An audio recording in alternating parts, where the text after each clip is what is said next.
మీ డిక్షనరీలో power అంటే meaning ఏమో? Power అనేది సంథింగ్ ఎక్స్ట్రీమ్లీ ఇంటర్నల్. మీరు చేయాల్సిన డ్యూటీ ఏంటి, ఆ డ్యూటీని మీరు ఎంత థరోగా చేస్తున్నారు, చుట్టూ వీళ్ళేమన్నారు వాళ్ళేమన్నారు, దానివల్ల నాకు యాక్సెస్ వస్తుందా లేదా, దానివల్ల నా లీడర్ ఇష్టపడతారా లేదా, కొద్దిమంది హర్ట్ అవుతారా ప్లీజ్ అవుతారా సంబంధం లేకుండా మీ పని మీరు థరోగా చేస్తే అది పవర్. అది డ్యూటీ వేస్ట్ పవర్.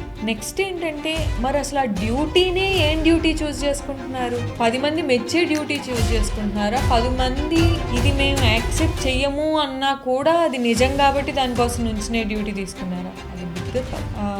ఎందుకు? ఇట్స్ ఈజీ క్రౌడ్లో ఒకళ్ళం అయిపోయి ఎస్ ఇదే కరెక్ట్ అని చెప్పడం చాలా ఈజీ. క్రౌడ్ నుండి కొంచెం బయటకు వచ్చి దాన్ని చూసి no no no we may be wrong here, మనం ఇది గమనించుకోవాలి అని చెప్పడం అస్సలు ఈజీ కాదు. ఎందుకంటే మీరు అన్నట్టు యాక్సెస్ ఉండదు.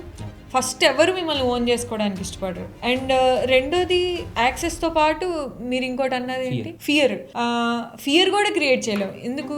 ఇప్పుడు మనకి రొటీన్ సిస్టమ్స్లో ఎప్పుడు ఫియర్ అథారిటీ నుండి, అంటే నాకు స్థానం ఉంటే ఆ స్థానం నుండి నిన్ను బెదిరించి నువ్వు ఆ పని చేసావా లేదా అని చెప్పి, అది one kind of power. But there is scope for moral power. ఆ moral power comes from truth. If we are able to see what truth is, and if we are able to stand with truth, irrespective of what everyone says, that is moral.